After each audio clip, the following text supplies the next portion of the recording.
Good evening. तुम्हाला मी काल सांगितलं होतं काहीतरी होमवर्क दिला होता. ठीक आहे लास्ट लेक्चरला की लास्ट अमेंडमेंट कधी झालेलं आहे फॅक्टरीज ॲक्टचं. चला मग सांगायचं आहे. कोण पहिले सांगणार की ओके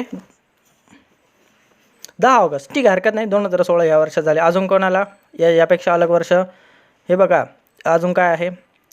यशवंत सोडून दुसऱ्या कोणाला काही भेटलं आहे का? 2016 नंतर काय अमेंडमेंट झाली का याच्यानंतर?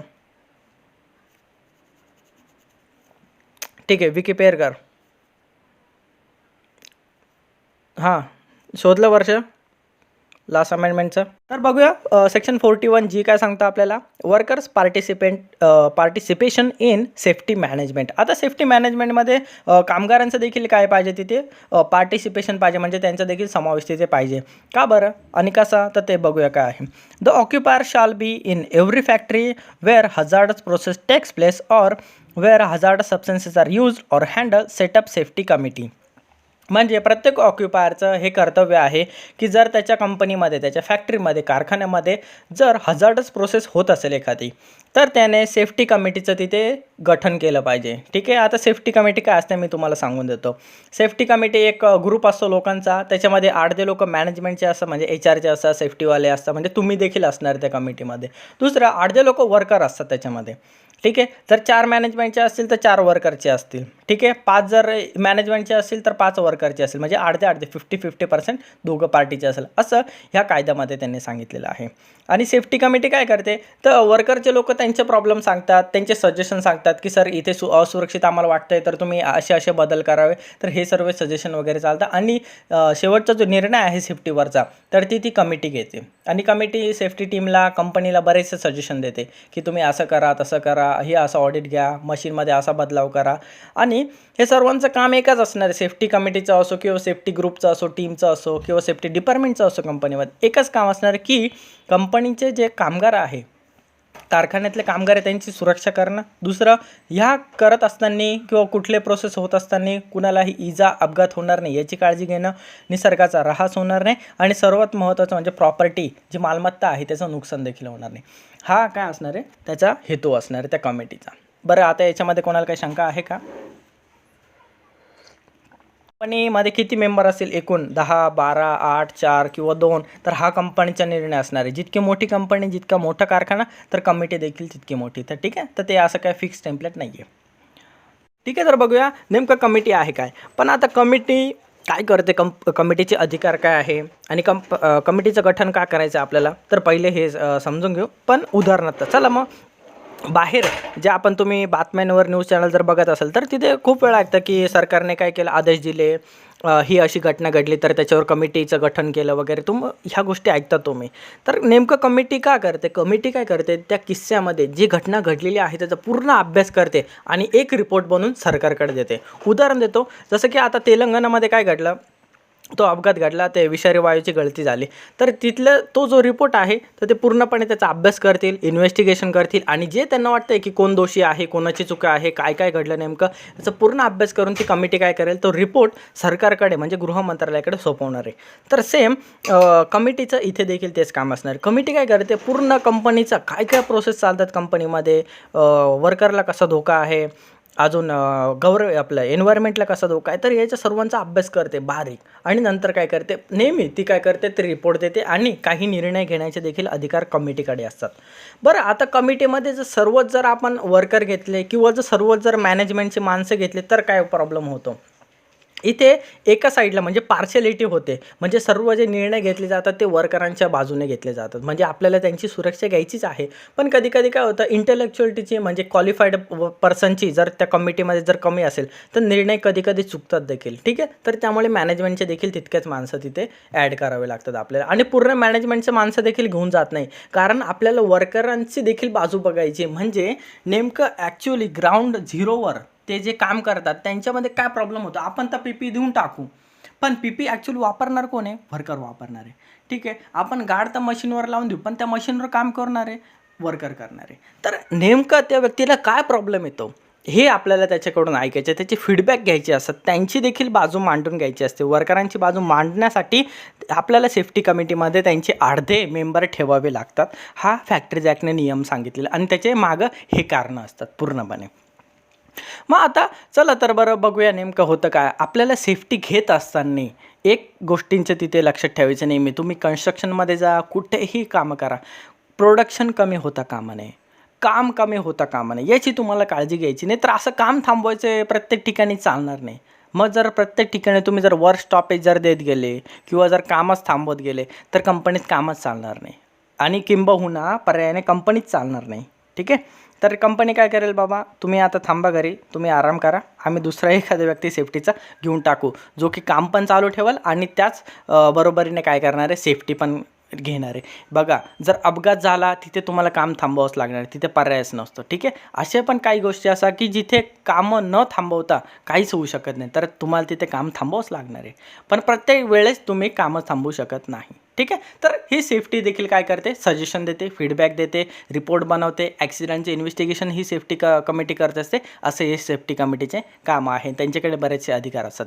ह्या कमिटीमध्ये सेफ्टी ऑफिसर देखील मेंबर असतो, सेफ्टी सुपरवायझर देखील मेंबर असतो आणि 5 किंवा अर्धे जे मेंबर असते ते वर्करचे असतात. वर्करमधून कोणाला घ्यायचं आहे, प्रत्येक शॉपमधला कमीत कमी एक जण तरी पाहिजे ज्याला थोडंफार सेफ्टीचं नॉलेज आहे, जो थोडासा सिनियर व्यक्ती आहे. आणि अशा वेळेस काय केलं जातं, ह्या कमिटीवर जाण्यासाठी मतदान देखील घेतलं जातं किंवा युनियन लीडर जे असतात, पूर्ण युनियनची बॉडी असते, त्यांचे सल्ले देखील घेतले जातात. ही ॲक्च्युअल प्रॅक्टिस आहे, इथे नाही सांगितलेलं पण मी सांगतो तुम्हाला काय असतं. बरं, आता काय प्रश्न आहे तुमचे विचारू शकता तुम्ही सेफ्टी कमिटीबद्दल.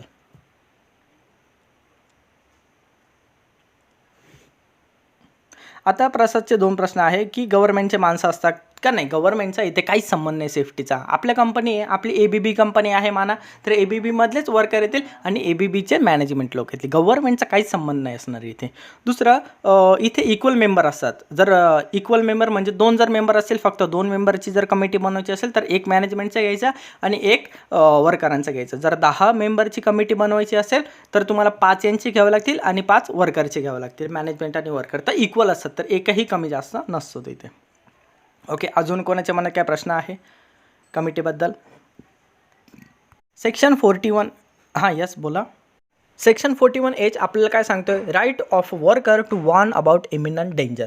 म्हणजे काय, जर वर्करला, एखाद्या कामगाराला जर वाटतंय की जर हे काम मी अशा पद्धतीने केलं तर इथे ॲक्सिडेंट होऊ शकतो, अपघात होऊ शकतो, हे खूपच जुनं झालेलं आहे, याची एक्सपायरी संपलेली आहे केमिकलची, किंवा ह्या केमिकलने ॲलर्जी होते, हे वगैरे होतं. म्हणजे कुठलाही धोका कुठल्याही वस्तूपासून, प्रोसेसपासून किंवा मटेरियलपासून जर त्याला वाटतंय होतंय, तर वर्करकडे, कामगाराकडे अधिकार आहे. फॅक्टरी ॲक्टने त्याला अधिकार दिले आहे की तो त्याच्या मॅनेजरला सांगू शकतो की बाबा माझ्या इथे स्वास्थ्याला प्रॉब्लेम होऊ शकतो, ठीक आहे, किंवा झालेला आहे, तर याची काहीतरी तुम्ही विल्हेवाट लावा. तर हे प्रोसेस एक तर बंद करा किंवा दुसरं केमिकल चांगलं आणा, म्हणजे जेणेकरून किंवा आम्हाला PPE द्या, काहीही करा, पण मग आमची सुरक्षा इथे पाहिजे, आमच्या स्वास्थ्याला हानी होता कामा नये.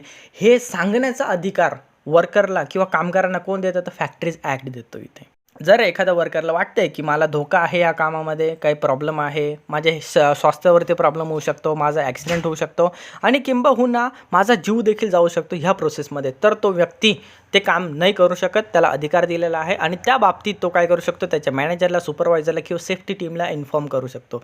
पहिले तर त्याचा फोरमन जो साहेब असेल त्यालाच इन्फॉर्म करू शकतो तो, आणि त्या साहेबाने त्यावरती कारवाई केली पाहिजे. म्हणजे जेणेकरून त्याच्या मागं कारण शोधलं पाहिजे की ह्या वर्करला का वाटतंय की हे धोकादायक आहे वगैरे वगैरे, आणि त्याचे प्रश्न सोडवले पाहिजे तिथे. चॅप्टर 5 फॅक्टरीज ॲक्टमधला वेलफेअर. वेलफेअरचा अर्थ असतो कल्याण. म्हणजे इथे काय करायचं आहे, लोकांना फॅसिलिटी सर्व वेलफेअरमध्ये येतात. मग पहिली फॅसिलिटी काय आहे, तर वॉशिंग फॅसिलिटी दिलेली आहे. सेक्शन 42 काय सांगतो आपल्याला, वॉशिंग फॅसिलिटी. तर बघूया त्याच्यामध्ये काय दिलेलं आहे. A, adequate and suitable facilities for washing shall be provided and maintain for the use of a worker therein. B, separate and adequately screen facility shall be provided for the use of male and female worker. C, such a facility shall be conveniently accessible and shall be kept clean.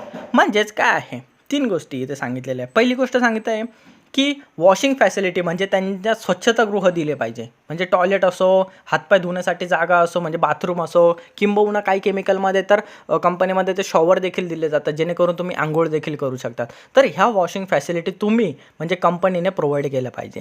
2 number separate जे male female म्हणजे पुरुषांसाठी आणि महिलांसाठी ह्या facility अलग असल्या पाहिजे, ते तर कॉमनली कोणी पण सांगेल. नंबर 3 ह्या ज्या फॅसिलिटी आहे म्हणजे जे बाथरूम आहे, मोरी आहे, वॉशिंग शॉवर आहे, तुम्ही काही म्हणू शकता, तर हे काय असले पाहिजे, स्वच्छ असले पाहिजे आणि ते स्वच्छ ठेवण्यासाठी माणसं तुम्ही ठेवले पाहिजे. क्लिअर आहे. आणि वर्करांची तर जबाबदारी आहे, त्यांचं कर्तव्यच आहे की बाबा आपली जी धुण्याची जागा आहे, वॉशरूम आहे, हे स्वच्छ ठेवायचे. पण तुम्ही त्याच्यासाठी देखील अजून एक्स्ट्रा केअर म्हणून तिथे माणसं ठेवले पाहिजे. स्वीपर असो, क्लिनिंगचा माणूस असो, कॉन्ट्रॅक्टचे माणसं तिथे ठेवले जातात. ठीक आहे, एकदम सोपं आहे. वॉशिंग फॅसिलिटी प्रोव्हाइड करणं ऑक्युपायरचं काम आहे. Section 43 facilities of storing and drying of wet clothing. आता बऱ्याचशा कंपनी काय प्रोव्हाइड करते, जे ओले कपडे असतात ते सुकवण्यासाठी देखील तिथे जागा वगैरे दिली जाते. म्हणजे वळण्या आपण म्हणतो ना बघा, कपडे सुकवण्यासाठी जागा, तार वगैरे बांधून, तर अशी जागा देखील प्रोव्हाइड केली जाते. प्रॅक्टिकली ही जागा मी आजपर्यंत तर नाही बघितली फॅक्टरीमध्ये, पण हे सांगताय की जर जेव्हा आपलं चेंजिंग रूम वगैरे असतं बघा, तिथे कपडे सुकवण्यासाठी जागा काही काही कंपन्या प्रोव्हाइड करतात. पावसाळा ऋतूमध्ये मोस्टली यांचं बघायला मिळतं की हां, तुम्ही इथे जागा आहे तर इथे कपडे वगैरे सुकवू शकतात. बऱ्याचशा कंपनीमध्ये काय केलं जातं, रेनकोट वगैरे छत्री अडकवण्यासाठी हँगर दिले जातात तिथे, तर ती एक जागा मात्र ह्या फॅसिलिटीनुसार प्रोव्हाइड केली गेली पाहिजे. नंबर 44 काय आहे, फॅसिलिटीज फॉर सिटिंग म्हणजे बसण्यासाठी फॅसिलिटी प्रोव्हाइड केली पाहिजे. कोणाला, कामगारांना. काय सांगता येते, in every factory suitable arrangement for sitting shall be provided and maintain for all workers obliged to work in a standing position. जे वर्कर उभे राहून काम करताय, आता ड्युटी तर काय 2 तासाची नसते वर्करांची, 8 ते 9 ते 12 तासांची असते. तर जर ते उभं राहून काम करत असेल तर त्यांच्यासाठी बसण्यासाठी तुम्ही सोय करायची आहे. बसण्यासाठी काय सोय करणार, तुम्ही त्यांना खुर्च्या देऊ शकता, स्टूल देऊ शकता, चेअर देऊ शकतात, अजून जे असेल ते इतर बेंच वगैरे देऊ शकतात. ठीक आहे, तर अशी फॅसिलिटी प्रोव्हाइड केली पाहिजे. आणि फक्त प्रोव्हाइडच नाही करायची, तर तुम्हाला ह्या गोष्टी मेंटेन देखील ठेवायच्या आहे, स्वच्छ ठेवायचं आहे. तुटेल वगैरे जर चेअर देत असाल तर ती रिप्लेस करायची, नवीन चेअर तिथे द्यायची आहे त्यांना, किंवा त्याची दुरुस्ती करायची आहे. तर ह्या ज्या फॅसिलिटी आहे वेलफेअरमध्ये येतात, तर त्या प्रोव्हाइडच नाही करायच्या फक्त, तर त्या तुम्हाला मेंटेन देखील करायच्या आहे. आणि ह्या फॅसिलिटी आहे कामगारांसाठी. मॅनेजमेंटवर बंधनं घातली की तुम्ही ह्या सर्व फॅसिलिटी प्रोव्हाइड करायची आहे फॅक्टरीज ॲक्ट 1948 ह्या कायद्यानुसार. पुढे जाऊया. 45 फर्स्ट एड अप्लायन्सेस तुमच्यासाठी खूप महत्त्वाचं सेक्शन आहे. फर्स्ट एड अप्लायन्सेस काय सांगता येते, there shall in every factory be provided and maintain so as to be readily accessible during all working hour first aid boxes. प्रत्येक ठिकाणी फर्स्ट एड बॉक्स तिथे तुम्ही प्रोव्हाइड करायचे आहे प्रत्येक ठिकाणी. ठीक आहे, आणि किती प्रोव्हाइड करायचे आहे, चला मी एक तुम्हाला सांगतो की किती प्रोव्हाइड करायचे आहे, म्हणजे किती वर्कर मागं तुम्ही किती हे प्रोव्हाइड करणार आहात. ठीक आहे, लिहून घ्यायचं आहे. टॉपिक टाकायचा आहे, requirement of first aid,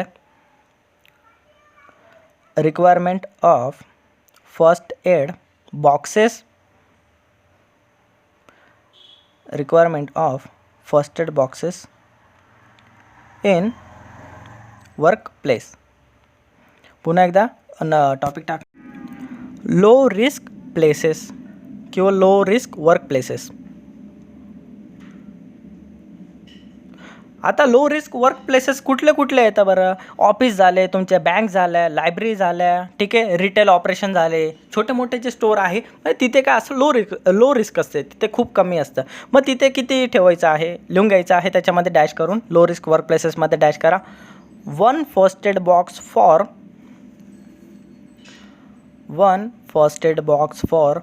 10 to 50 workers.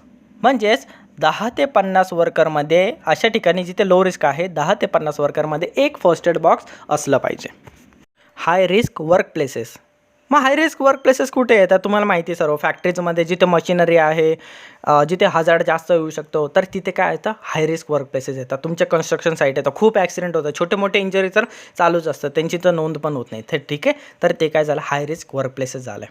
मग हाय रिस्क वर्क प्लेसेसमध्ये किती पाहिजे बरं, 1 first aid box for 1 first aid box for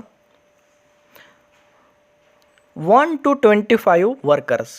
1 to 25 workers म्हणजेच 1 ते 25 वर्कर्स पाठीमागे एक प्रत्येक 25 वर्कर मागे एक फर्स्ट एड बॉक्स तिथे असला पाहिजे. कायद्यानुसार अनिवार्य आहे, हे कॅल्क्युलेशन आहे बेसिक. फर्स्ट एड कायद्यानुसार दिलेलं आहे. ठीक आहे, फर्स्ट एडचा देखील ॲक्ट आहे. खूप खूप कायदे आहे. तर ठीक आहे, तर याच्यात सांगितलं त्यांनी. तर तुम्ही हा चार्ट किंवा जे मी सांगितलेलं आहे ते लक्षात ठेवायचं आहे. लो रिस्कमध्ये तुम्ही 50च्या मागे 1 देऊ शकतात. हाय रिस्कमध्ये दर 25 व्यक्तींच्या मागे 1 तिथे असलं पाहिजे. ओके. हां, एक प्रश्न आहे की फॅक्टरीज ॲक्ट कन्स्ट्रक्शन साईटला तिथे हे आहे का? तर यस, फॅक्टरीज ॲक्ट तिथे लागू होतो. ठीक आहे. त्याच्यापैकी बरेचसे क्लॉज तिथे लागू होतात. नॅशनल बिल्डिंग कोडचे देखील कायदे लागू होतात. म्हणजे एक हे आहे. तर तिथे एकापेक्षा जास्त कायदे काय होतात तिथे लागू होतात. ठीक आहे. पुढे बघूया काय आहे. कॅन्टीन्स, सेक्शन 46 कॅन्टीन्सबद्दल सांगितलेलं आहे. मग बघूया कॅन्टीन्स काय काय सांगते तिथे. The government may make rules requiring that in any specified factory where more than 250 workers are ordinarily employed. म्हणजे गव्हर्मेंटने काय सांगितलेलं आहे की 250पेक्षा जर जास्त वर्कर असतील तुमच्या कंपनीमध्ये तर कॅन्टीन तुम्हाला पुरवावी लागणार आहे तिथे. क्लिअर आहे. कॅन्टीन कशासाठी? डेफिनेटली तिथे भोजनालय ते म्हणू शकतो. तर भोजनालय कशासाठी आहे? जेवणासाठी बसण्यासाठी सोय असते. 250 वर्करांपेक्षा जास्त असेल तर. 250पेक्षा जर कमी वर्कर असेल तर अनिवार्य नाही. पण बरेचसे जे कंपनी मी प्रॅक्टिस बघितलेलं आहे, 100 जरी वर्कर असेल तर ते काय करतात, छोटीशी कॅन्टीन तिथे बांधूनच येतात. म्हणजे ते वर्कर तिथे व्यवस्थित पद्धतीने जेवू शकतील. ठीक आहे. मग खाली काही पॉईंट दिलेले आहे. सब पॉईंट ते बघूया आपण काय आहे. A, the date by which such a canteen shall be provided. Number 2, the standard in respect of construction, accommodation, furniture, other equipment of a canteen. आता हे जे कॅन्टीनचे रूल आहे हे कोणाकडे असतात?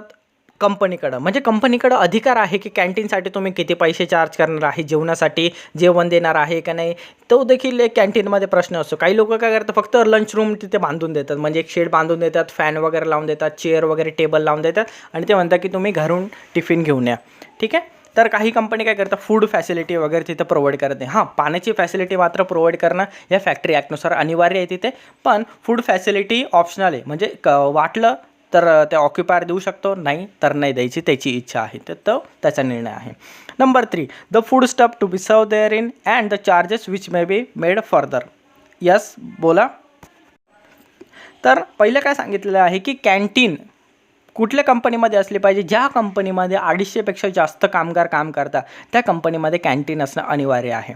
पण कॅन्टीनमध्ये फूड द्यायचं का नाही हे कोणाचा निर्णय आहे? तर त्या कंपनीच्या मालकाचा, जो मॅनेजर आहे, जो कंपनी तिथे हँडल करतो आहे, जो प्लांट चालवतो, तर त्याचा निर्णय की कॅन्टीनमध्ये फूड द्यायचं का नाही. पण मात्र काही फॅसिलिटी कायद्यानुसार त्याला द्यावं लागतं. जसं की पिण्यासाठी पाणी द्यावं लागतं, फॅन द्यावं लागतात, शेड वगैरे व्यवस्थित बांधून द्यावं लागतं, नंतर बेंच जे आहे ते द्यावं लागतात, खुर्च्या टेबल आहे ते द्यावं लागतं आणि तिथे स्वच्छता ठेवावं लागते. हे कोणाचं काम आहे? हे ऑक्युपायर म्हणजे जो मालक आहे त्याचं काम असतं. मग त्याच्यासाठी तो माणसं वगैरे ठेवतो तिथे. पण फूड द्यायचं का नाही हे त्याचा निर्णय आहे. दुसरं, जर फूड देत असेल म्हणजे जर अन्न पुरवत असेल तो कामगारांसाठी, तर त्या फूडचे चार्जेस किती घेईल? म्हणजे 50 रुपये, 100 रुपये जे असेल ते, तर तो त्याचा निर्णय आहे. ठीक आहे. आणि वर्कर ठरवतील की ते घ्यायचं का नाही, तो त्यांचा निर्णय आहे. तर असं प्रॅक्टिकली चालतं. मी जसं प्रॅक्टिसेस MIDCमध्ये बघतो तर अशा पद्धतीने चालतं. फूड द्यायचं का नाही कंपनीचा निर्णय. फूडची किंमत किती लावायची हा देखील कंपनीचा निर्णय असतो. नंतर पुढे, the constitution of a managing committee for a canteen and representation of a worker in the management of a canteen. जर आता आपलं कॅन्टीन असतं, बरेचसे मोठे कंपन्या बघतो मी, माझ्या कंपनीचं बॉसचंच उदाहरण देतो. तर इथे काय आहे, तर कॅन्टीन कमिटी आहे. कॅन्टीन कमिटीमध्ये कोण आहे? तर मॅनेजमेंटचे काही माणसं आहे, 2-3च मॅनेजमेंटचे माणसं आहे, पण ते मोठ्या पोस्टवरचे माणसं आहे. जसं की MD, जनरल मॅनेजर, HR अशा लेवलचे 2-3 माणसं आहेत. बाकीचे जे 5-6 व्यक्ती आहे तर ते कोण आहे? वर्कर आहे. हे लोक काय करतात माहिती आहे? कॅन्टीनमध्ये कुठले पदार्थ जेवायला द्यायचे आहे का नाही हे बघतात. जसं की व्हेज ठेवायचं, नॉनव्हेज ठेवायचं, उद्याचा मेनू काय ठेवायचा, परवाचा मेनू काय ठेवायचा, जर ट्रॉली तुम्हाला नाश्त्याला काय देणार, तर ह्या सर्व गोष्टी कॅन्टीन पुरवते आम्हाला.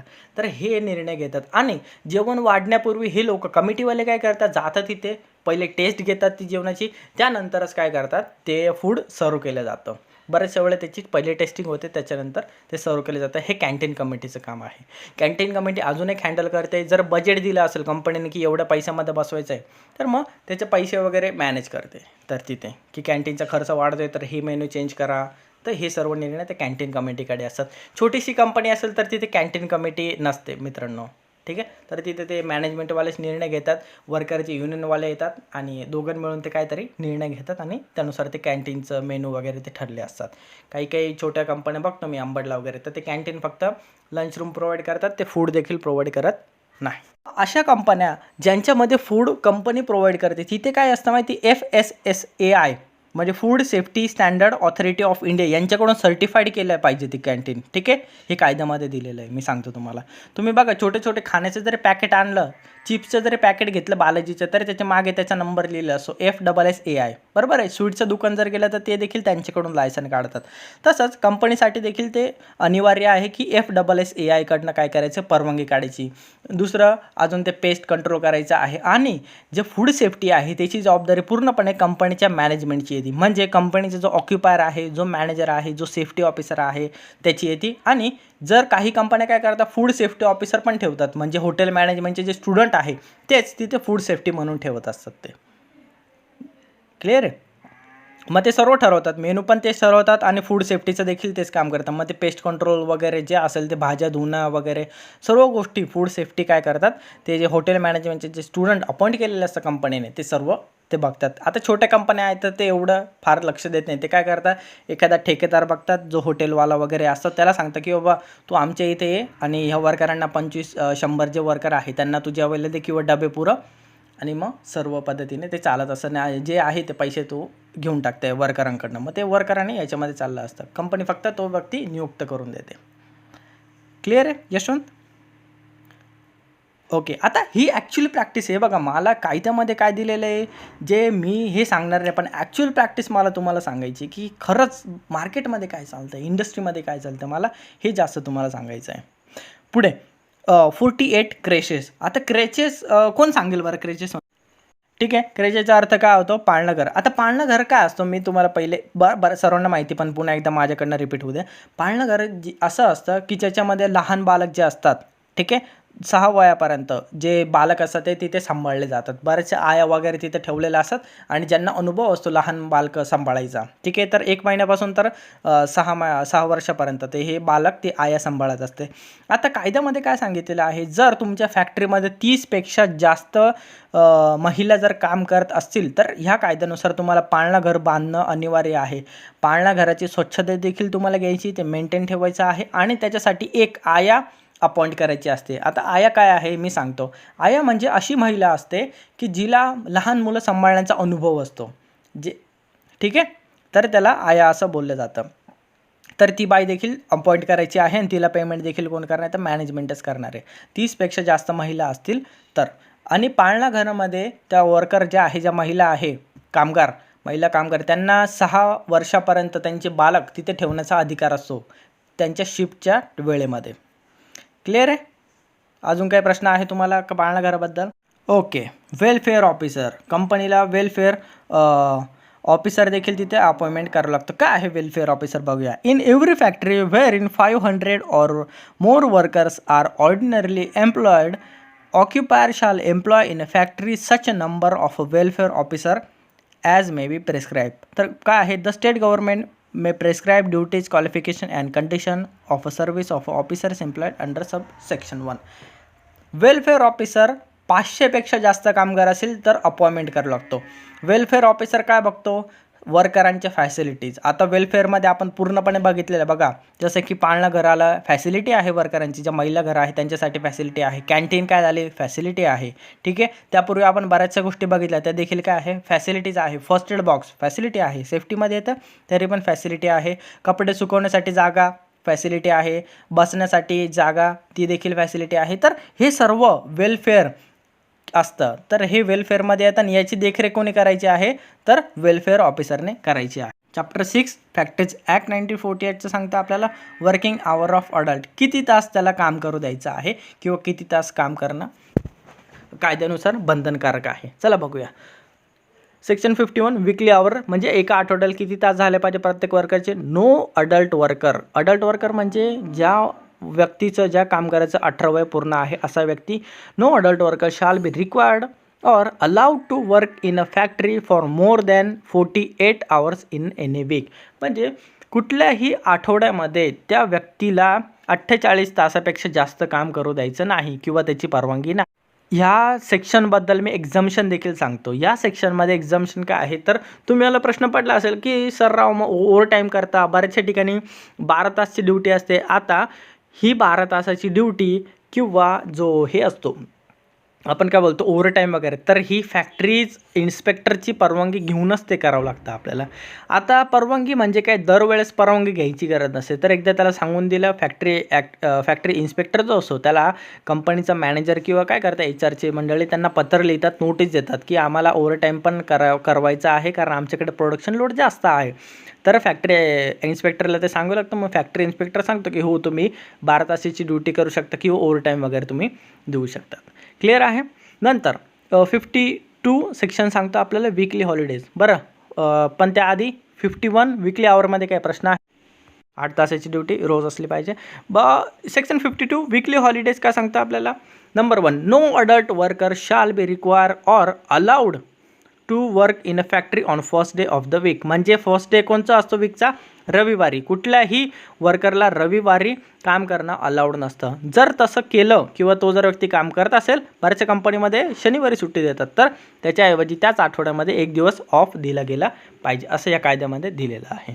काय सांगतोय तो, he has or will have holiday for a whole day on one of the 3 days immediately before or after the set day.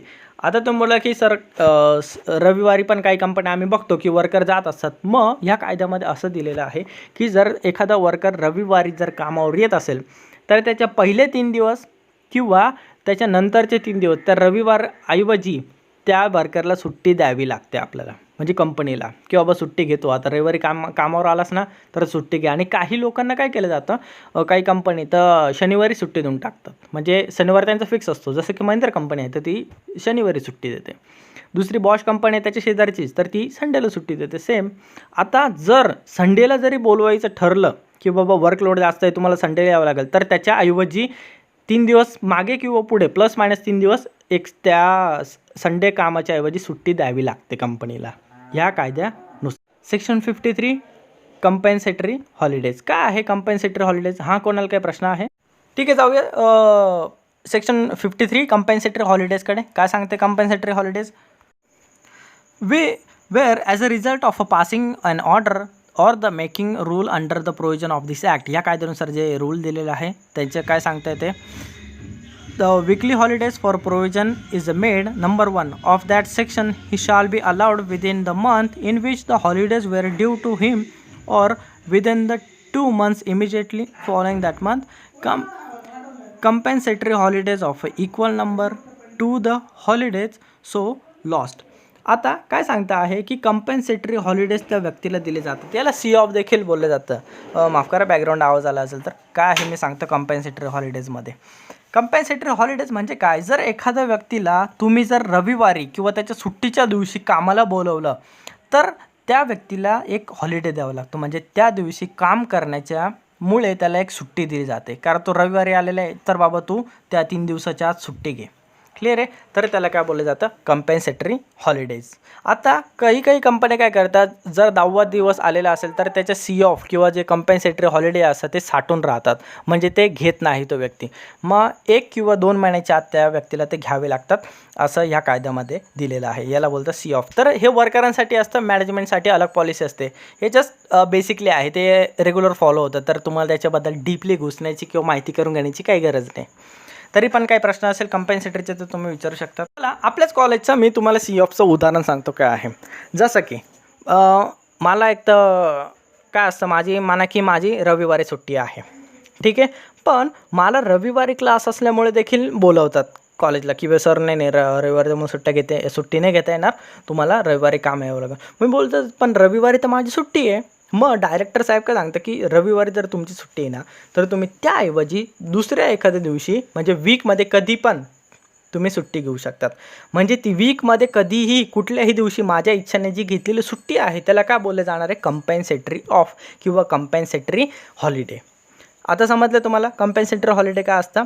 नंतर डेली आवर काय सांगतं ह्या कायद्यानुसार सेक्शन 54 मध्ये सांगितलेलं आहे की subject to the provision of a section 51 no adult worker shall be required or allowed to work in a factory for more than 9 hours in any day.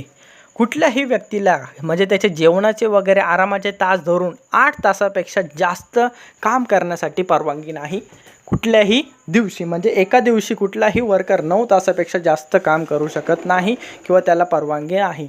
जर त्या 9 तासाच्यापेक्षा जास्त जर काम करत असेल तो व्यक्ती तर त्याला ओव्हरटाईम म्हणून कन्सिडर केलं जातं. पुढे येणारच या कायद्यामध्ये की ओव्हरटाईम काय आहे.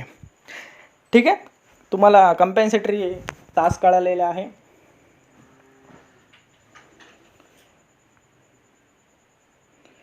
काय डाऊट आहे तुम्हाला? वेलफेअर ऑफिसर, क्रेचे, नंतर मग डेली आवर 9पेक्षा जास्त जायला नको कुठल्याही व्यक्तीचे. तर ते वर्किंग आवर म्हणून कन्सिडर होत नाही. तर ते काय म्हणून कन्सिडर होतात? 9 तासाच्या वरती जर 1-2 तास जे असेल तर ते ओव्हरटाईम म्हणून कन्सिडर होतात. आणि ओव्हरटाईम मध्ये जर ओव्हरटाईम जर एखाद्या व्यक्तीचा माना की माझं 2 तास जर भरला तर त्या 2 तासाचा जो पगार असेल तर तो दुप्पट कंपनीला देणं ह्या कायद्यानुसार अनिवार्य आहे. तर ते पुढे येणारच आहे. तर डेली आवर 9 तास असं का लिहिलेलं आहे तुम्हाला मी याचं कारण सांगतो. बरेचशी कंपनी काय करतात, जर आपल्याला फॅक्टरी ॲक्टने सांगितलेलं आहे की तुम्ही 8 तासापेक्षा जास्त कुठल्याही वर्करला कामाला लावू शकत नाही आणि जर लावायचं असेल तर त्याच्यासाठी फॅक्टरी इन्स्पेक्टरची पहिले परवानगी घ्यायची किंवा तसं नोटीस द्यायची, नंतर तुम्ही ते ओव्हरटाईम म्हणून गृहीत धरणार. तर मग लोक काय करतात, जसं की माना की महिंद्रा कंपनी काय करते, वर्करकडून 8 तास पूर्णपणे काम करून घेते आणि जे अर्धा तास वरती असतो ठीक आहे तर ते जेवायला देते त्यांना, म्हणजे पूर्णपणे 8 तास काम करून घेते. आता त्याच्याचबद्दल दुसरी कंपनी बघा, कंपनी दुसरी काय करते, ABC नावाची कंपनी माना की, तर ABC नावाच्या कंपनीमध्ये 8 तासच काम करता, पण 8 तासामधले अर्धा तास पण काय करतात असं वर्कर ते लंचसाठी देतात, म्हणजे जेवणासाठी देतात. म्हणजे ॲक्च्युअलमध्ये वर्कर किती तास काम करत असतो, फक्त 7.5 तास काम करत असतो. तर हे काय आहे डेली आवर. हां सुमित, हाँ बोल. हाँ मैंने बोला वो अलाउ कैसे रहता है, आपको फैक्ट्री इंस्पेक्टर को नोटिस देना पड़ता है, लेकिन हर रोज़ नोटिस देने का ज़रूरत नहीं है. एक बार कंपनी में जब अपना की प्लान शुरू हो जाता है तब भी आपको नोटिस देना है कि हमारे कंपनी में प्रोडक्शन लोड बढ़ने की वजह से हम ओवर टाइम भी देना पड़ सकता है हम लोग को. तो उसका परमिशन जो है वो पहले ले लेते हैं. और इसमें अभी क्या है, ईज़ दिया है, इसमें चेंजेस हुआ है फैक्ट्री एक्ट में कि आपको ये परमिशन लेने का भी ज़रूरत नहीं ओवर टाइम के लिए. क्लियर है. और हाँ बस वो, हाँ नहीं एवरी ईयर तो नहीं होता है डियर. देखो नहीं 2-3 साल बाद ही होते हैं एवरेज. और अगर हम हिस्ट्री देखें तो ऑन एन एवरेज 2-3 ईयर्स में ये थोड़े बहुत सेक्शन चेंज होते हैं. मतलब पूरा का पूरा हटना नहीं दिया जाता या एक्ट नया नहीं तैयार किया जाता, बस 2-3 सेक्शन में चेंजेस होते हैं अकॉर्डिंग टू आवर रिक्वायरमेंट. ठीक आहे, ओके. डेली ठीक आहे, डेली आवरमध्ये काही कोणाला डाऊट आहे अजून तर विचारू शकतात. ठीक आहे. 55 इंटरवल फॉर रेस्ट. आता आपल्याला कामगार आहे तर त्याच्या आरामाचं देखील बघावं लागणार आहे. तो व्यक्ती कंटिन्युअस तर काम नाही करू शकणार, तो रोबोट थोडी किंवा एखादा मशीन नाही आहे तो, तर त्याच्यासाठी आपल्याला त्याला आराम देखील द्यावा लागणार आहे. त्याला काय बोलतात, इंटरवल फॉर रेस्ट, म्हणजे आरामासाठी त्याला थोडंफार आपल्याला वेळ दिला गेला पाहिजे. ह्या कायदा काय सांगतो की त्यांना किती वेळ आराम दिला गेला पाहिजे तर बघूया. The period of work of adult worker in a factory each day shall be so fixed that no period shall exceed 5 hours and that no worker shall work for more than 5 hours before he has had an interval for rest of at half an hour. म्हणजे कुठलाही व्यक्ती किंवा कुठलाही कामगार continuous 5 तासापेक्षा जास्त काम करणार नाही किंवा त्याला अलाउड देखील नाही. ठीक आहे, 5 तास त्या व्यक्तीने काम केलंच पाहिजे. किंवा जर 5 तास झाले तर तुम्हाला काय करावं लागणार आहे, तिथे त्यांना ब्रेक द्यावा लागणार आहे. म्हणजे आपण काय बोलतो इंटरवल फॉर रेस्ट. आणि तो किती वेळेचा ब्रेक असणार आहे तर अर्धा तासाचा ब्रेक असणार आहे तो. क्लिअर आहे. तुम्ही 5 तासापेक्षा आधी द्या काही प्रॉब्लेम नाही, पण 5 तासापेक्षा जास्त कुठल्याही वर्करने काम नाही केलं पाहिजे याची खात्री तुम्हाला ॲज अ सेफ्टी ऑफिसर किंवा कंपनीचे जो ऑक्युपायर असेल तुम्हाला खात्री करून घ्यायची. नाहीतर काय वर्करची 8 तास ड्युटी, मग तुम्ही 8 तासाच्याकडून कामच करून घ्या नंतर मग जेवायला द्या, असं चालणार नाही. ठीक आहे, तर तुम्हाला 5 तासानंतर त्याला ब्रेक द्यावाच लागणार आहे आणि तो ब्रेक असणार आहे अर्ध्या तासाचा. कमीत कमी, जास्त देऊ शकता तुमच्या इच्छेनुसार, पण 5 तासानंतर म्हणजे दर 5 तासानंतर प्रत्येकी अर्ध्या तासाचा ब्रेक त्या व्यक्तीसाठी असला पाहिजे, कामगारासाठी असला पाहिजे. कमीत कमी जास्त वेळ तुमचा. राज काय सांगशील? बरोबर. ओके. हां, आता तुला एक सांगतो. हो, अलाउड आहे. त्याला रिफ्रेशमेंट ब्रेक बोलतात. तर आता कसं अलाउड आहे, बऱ्याचशा इंडस्ट्री ते फॉलो करतात. आता हे इंटरव्हलमध्ये किंवा जो अर्ध्या तासाचा ब्रेक आहे, तो लंचमध्ये कन्सिडर केलेला आहे ह्या ॲक्टनुसार. म्हणजे तुम्ही बघा, तू जर ड्युटीवर गेला असेल, जसं की 7ची ड्युटी आहे तुझी, तर तुला ते 12-1ला जेवायला देतील. म्हणजे 5 तास तुझे कंप्लीट होतात, लगेच 12ला जेवायला देतील. बरोबर आहे? इंडस्ट्रीमध्ये आहे त्याच्याबद्दल सांगतो. जर आम्ही फर्स्ट शिफ्टला गेलो, जसे की 6 वाजता गेलो आणि जर आम्ही बोललो की सर आम्हाला भूक नाही, आम्ही 12 वाजता जेवायला जायचं आहे, तर 6 ते 12 किती वेळ होतो? 6 तास होतो. तर आम्हाला आमचे बॉस अलाउड नाही करत. ते म्हणतात नाही नाही, 5 तासाच्या आधीच तुम्हाला जेवायला जावं लागेल. जरी तुम्हाला भूक नसेल, काही असो, पण जो कायदा आहे तो आम्हाला फॉलो करावा लागणार. तर ते स्वतःहून कायदा फॉलो करतात. इथे सेफ्टीवाल्याची गरज नाही आहे. त्यांना देखील कायदे माहिती. तर ते आम्हाला जा म्हणतात की नाही नाही नाही, तुला 12 वाजता लंच नाही, तुला 11 वाजताच जावं लागणार. कारण 5 तासापेक्षा जास्त वेळ कंटिन्यूस तुझ्याकडनं काम करून घेणं हे फॅक्टरी ॲक्टनुसार गुन्हा आहे आणि त्या गुन्ह्यामध्ये मी अडकेल, त्यामुळे तुला जावं लागेल जेवण्यासाठी. सेक्शन 59 काय सांगतो आपल्याला? Extra wedges for overtime. आला ओव्हरटाईमवरती प्रश्न. जर 8 तासापेक्षा 9 तासापेक्षा जर एखादा व्यक्ती काम करत असेल फॅक्टरीमध्ये, तर तो ओव्हरटाईम म्हणून कन्सिडर करणार नाही. तर बघूया ह्या सेक्शनमध्ये काय म्हटलेलं आहे. Number 1, where a worker works in every factory for more than 9 hours in any day or for more than 48 hours in any week, he shall in respect to overtime work he entitled to the wages at rate twice his ordinary rate of wages. काय म्हणजे काय? तर इथे जर एखादा व्यक्ती एका दिवसामध्ये 9 तासापेक्षा जास्त काम करत असेल किंवा एकाच आठवड्यामध्ये, त्याच आठवड्यामध्ये 48 तासापेक्षा जर जास्त काम केलेलं असेल त्याने, तर तो जो वेळ आहे 48 तासाच्या वर किंवा 9 तासाच्या वर, तर तो काय म्हणून गृहीत धरावा? ओव्हरटाईम म्हणून गृहीत धरावा, असं ह्या कायद्याने सांगितलेलं आहे. आणि दुसरी गोष्ट सांगता येते की ह्या कायद्यानुसार तो जो जास्त वेळ ओव्हरटाईम केलेला आहे त्याचं वेतन जे आहे ते तुमच्या डबल मिळावं. म्हणजे तुम्ही ऑर्डिनरी जर 100 रुपये तास तुम्हाला जर मिळत असेल, तर त्या ओव्हरटाईमला किती मिळायला पाहिजे? 200 रुपये तास असं तुम्हाला पगार त्या वर्करला मिळायला पाहिजे, हे ह्या कायद्यामध्ये. ठीक आहे. Extra wedges for overtime, extra तुम्हाला डबल पेमेंट द्यायचं आहे ओव्हरटाईमसाठी, कायद्यानुसार अनिवार्य केलेलं आहे. सेक्शन 66 काय सांगतो? Further restrictions on employment of a woman. म्हणजे महिलांसाठी कामासाठी इथे काहीतरी प्रोव्हिजन दिलेलं आहे त्यांनी, काही अडचणी आणलेल्या आहे. बघूया काय बंधनं घालता येते फॅक्टरीच्या मालकावरती. Number 1, no exemption from the provision of 54 may be granted in respect of any woman. B, no woman shall be required or allowed to work in any factory except between 6 AM and 7 PM. म्हणजे महिला कामगार फॅक्टरीमध्ये सकाळी 6 ते संध्याकाळी 7पर्यंतच काम करू शकते, त्याच्यापेक्षा जास्त वेळ काम करू शकत नाही. किंवा जर काम करून दिलं तिला, तर तो कायद्याने गुन्हा ठरणार आहे आणि त्या फॅक्टरीवरती कारवाई होणार आहे. बघा, महिलेला फक्त सकाळी 6 ते 7 संध्याकाळीपर्यंत काम अलाउड आहे. आता तुमच्या मनामध्ये प्रश्न आला असेल की सर आम्ही तर नाईट शिफ्टला पण महिला बघतो. आता ते काही इंडस्ट्रीमध्ये काही स्पेसिफिक झोन आहे त्याच्यामध्ये महिलांना परवानगी दिलेली आहे. जसं की IT इंडस्ट्री झालं, सॉफ्टवेअर इंडस्ट्री झालं, जिथे हमाली वगैरे काम केले जात नाही, जिथे झाड वर्क नाही आहे, जिथे जास्त हजार्ड नाही आहे किंवा सेफ एन्व्हायरमेंट आहे, अशा जागांमध्ये गव्हर्नमेंटने काय केलेलं आहे? महिलांना नाईट शिफ्टसाठी परवानगी दिलेली आहे. पण त्याच्यासाठी देखील त्यांची जी जबाबदारी आहे ते कंपनीच्या मालकावर दिलेली आहे की यांच्या सुरक्षेची जबाबदारी त्या कंपनीच्या मालकाची असणार आहे किंवा जो मॅनेजर आहे, जो ऑक्युपायर आहे, त्यांची असणार आहे. ठीक आहे, काही याच्यामध्ये परवानगी दिली, पण तुम्हाला फॅक्टरीमध्ये मात्र दिसणार नाही. ठीक आहे, फॅक्टरीमध्ये मात्र नाईट शिफ्टला महिला किंवा संध्याकाळी 7 नंतर महिला तुम्हाला दिसणारच नाही. मोस्टली मी बघितलेलं तितक्या इंडस्ट्रीमध्ये नाही दिसत. Section 88, notice of a certain accident. हे बघा, आता इथे सेक्शन जंप का होत आहे हे मी तुम्हाला सांगतो. जे सेक्शन किंवा ज्या गोष्टी तुम्हाला माहीत असल्या पाहिजे कायद्याच्या, मी त्याच घेतलेल्या आहे, ज्या की तुमच्यासाठी बेसिक आहे, महत्त्वाचे आहे, जे विचारले जातील फ्युचरमध्ये देखील तुमच्या कामाचं. फक्त मी त्याच इथे घेतलेलं आहे. पण जेव्हा तुम्ही सिनियर होणार, जसं की नेबॉश केलं, अजून काहीतरी इंजिनिअरिंग केलं, MS केलं, HSC इंजिनियर झाला, तुम्ही सेफ्टी ऑफिसरचा खूप मॅनेजर झाला, तर मात्र तिथे सगळं फॅक्टरी ॲक्ट तुमचं तोंडपाठ असला पाहिजे. ठीक आहे, किंवा माहीत असलं पाहिजे की हे ह्या कायदा आहे. आणि फक्त फॅक्टरीज ॲक्ट नाही तर इतर सर्व ॲक्ट जे आहे जे की आपल्या इंडस्ट्रीमध्ये लागू होतात, कन्स्ट्रक्शनच्या कामामध्ये लागू होतात किंवा जे आपल्या कामाशी निगडीत आहे ते सर्व ॲक्टची माहिती तुम्हाला असली पाहिजे.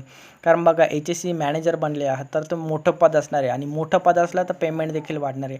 आणि फक्त पेमेंट नाही तर त्यासोबत तुमच्या जबाबदाऱ्या देखील तितक्याच वाढणार आहे. तर हे कायदे काय आहे, त्याच्यामध्ये काय नवीन बदल झालेले आहे याची तुम्हाला माहिती असलं पाहिजे. आणि मी तर सांगेल वेळोवेळी अपडेट असलं पाहिजे. आणि फक्त तुम्हीच नाही तर सेफ्टी ऑफिसरच्या वरचे सर्व पदं जे आहे त्यांच्यासाठी सर्व कायदे आणि सर्व इंडस्ट्रीच्या प्रॅक्टिसेस सेफ्टीच्या हा अपडेट असणं खूप महत्त्वाचं आहे.